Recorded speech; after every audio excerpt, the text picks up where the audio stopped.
Assalamualaikum, halo anak-anak, bagaimana kabar kalian? Yuk belajar bersama Ibu Yasmin. Materi hari ini yaitu pembuatan profil organisasi.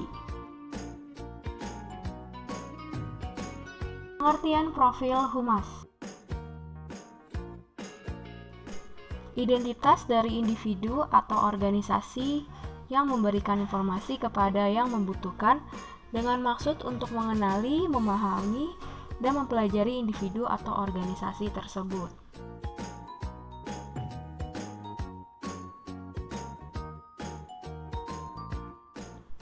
Profil humas. A. Humas yang melembaga. Sebagai bidang yang melembaga berarti memiliki seseorang yang memimpin, memiliki staf, dan mestinya memiliki tempat atau ruang dan sarana-prasarana pendukungnya. Dalam bentuk ini terdapat dua sistem, yaitu pertama, sistem sentralisasi adalah sistem yang biasanya diterapkan pada organisasi yang tidak besar, di mana aktivitas public relation di organisasi secara terpusat atau oleh pusat. 2. Sistem desentralisasi. Sistem yang biasanya diterapkan pada organisasi yang besar, dan manajemen mengerti betul akan pentingnya public relation sebagai suatu pendekatan manajemen. B. Humas agensi atau external public relation, yaitu sebuah lembaga atau organisasi independen yang berbadan hukum dan bergerak dalam layanan di bidang humas. Public relation extern meliputi 3 jenis, yaitu pertama, public relation full service, yaitu sebuah organisasi tersendiri yang bergerak dalam bisnis pelayanan kehumasan, kegiatan konseling dan sekaligus pelayanan konsultasi dan pelayanan yang mereka berikan kepada klien. 2. Public relation consultant, organisasi public relation yang bergerak dalam layanan konsultasi kehumasan. Konsultan yang diberikan tergantung dari kompetensi yang dimiliki para konsultannya.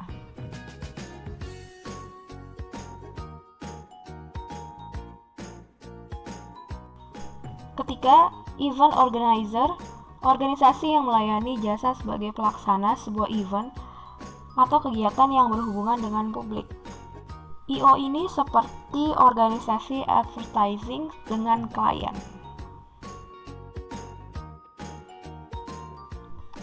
Jabatan humas.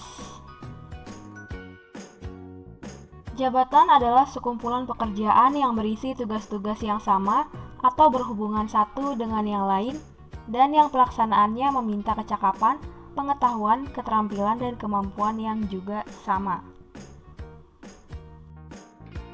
Dalam birokrasi pemerintah dikenal dengan jabatan karir, yakni jabatan dalam lingkungan birokrasi yang hanya dapat diduduki oleh PNS. Ada jabatan struktural, yaitu jabatan yang secara tegas ada dalam struktur organisasi, dan jabatan fungsional, yaitu jabatan teknis yang tidak tercantum dalam struktur organisasi. Nggak bisa dilihat contohnya juga. Selanjutnya ada jabatan fungsional pranata humas. Kedudukan yang menunjukkan tugas, tanggung jawab, wewenang, dan hak seorang pranata humas dalam satuan organisasi Menkominfo yang dalam melaksanakan tugasnya didasarkan kepada keahlian dan atau keterampilannya. Tingkat pranata humas. Tingkat terampil yaitu pranata humas yang mempunyai kualifikasi teknis atau penunjang profesional yang pelaksanaan tugas dan fungsinya mensyaratkan pengetahuan teknis di bidang kehumasan. Sedangkan untuk tingkat ahli, penguasaan ilmu pengetahuan dan teknologi di bidang kehumasan. Tugas pokok pranata humas: 1. Ada perencanaan pelayanan informasi dan kehumasan. 2. Pelayanan informasi. 3. Melaksanakan hubungan kelembagaan. 4. Melaksanakan hubungan personil. 5. Mengembangkan pelayanan. Tugas humas. Ada 6 kriteria sebagai seorang praktisi humas, yaitu mampu menghadapi semua orang yang memiliki beraneka ragam karakter dengan baik. Kedua, ada mampu berkomunikasi dengan baik, menjelaskan segala sesuatu dengan jelas dan lugas. Ketiga, ada mampu mengorganisir segala sesuatu. Keempat, memiliki integritas personal baik dalam profesi maupun kehidupan pribadi. Kelima, mempunyai imajinasi. Keenam, serba tahu. Dalam hal ini adalah akses informasi yang seluas-luasnya. Dapat kita simpulkan yaitu petugas humas haruslah orang yang cukup terampil, khususnya di bidang penulisan, mendengarkan, berbicara, membaca, dan menggunakan alat komunikasi lainnya. PR juga harus memiliki selera dan perilaku yang baik tentang etika, simpati, dan empati. PR juga harus memiliki kemampuan dalam memecahkan suatu masalah. PR juga harus tahu media humas. Organisasi profesi humas. Organisasi profesi merupakan suatu wadah para profesional di dalam mengembangkan dan mengadakan suatu studi profesi. Organisasi humas dibagi menjadi 3. Pertama, ada organisasi yang menghimpun para praktisi humas secara umum. 2. Organisasi yang menghimpun organisasi humas. 3. Organisasi yang menghimpun para praktisi humas. Amerika, negara pertama yang membentuk organisasi bagi para praktisi humas. Pada tahun 1948 terbentuk suatu wadah yang bernama Public Relations Society of America.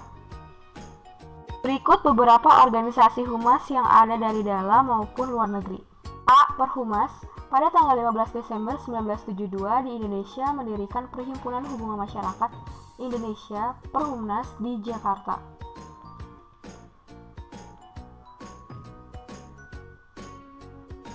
Tujuan Perhumas yaitu meningkatkan perkembangan dan keterampilan profesional hubungan masyarakat di Indonesia, memperluas dan memperdalam pengetahuan mengenai hubungan masyarakat, menyelenggarakan hubungan dengan organisasi-organisasi rumpun dalam bidang hubungan masyarakat di dalam maupun luar negeri.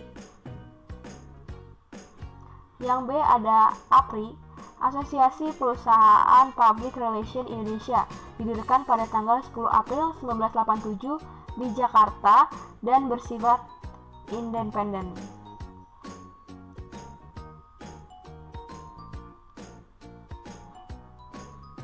Tujuan APRI menghimpun, membina, dan mengerahkan potensi organisasi public relation nasional agar secara aktif, positif, dan kreatif serta dalam usaha mewujudkan masyarakat yang adil dan makmur berdasarkan Pancasila dan Undang-Undang 1945.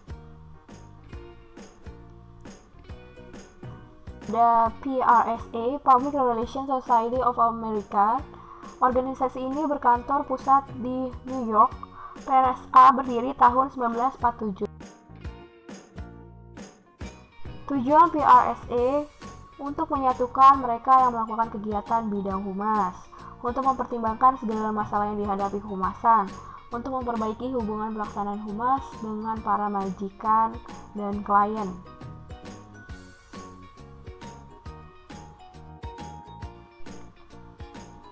Yang D ada IPR, Institute Public Relations of British, merupakan organisasi humas di Inggris yang didirikan secara resmi dan mendapat pengakuan pada tahun 1964.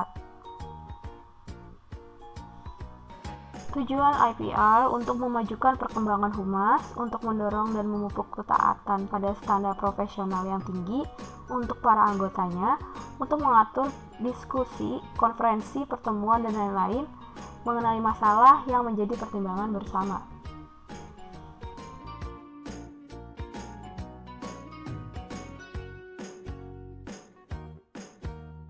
Yang E ada IPRA, International Public Relations Association, atau organisasi humas tingkat internasional terbentuk pada Mei 1955 dalam suatu pertemuan di Stratford. Tujuan IPRA menerbitkan berbagai buletin, majalah, atau terbitan-terbitan lain seperti Who's Who di bidang humas internasional, mengerjakan kegiatan-kegiatan lain yang mungkin menguntungkan para anggotanya, mengadakan suatu rotasi apabila anggotanya setiap saat memerlukan pemberitaan dan bimbingan.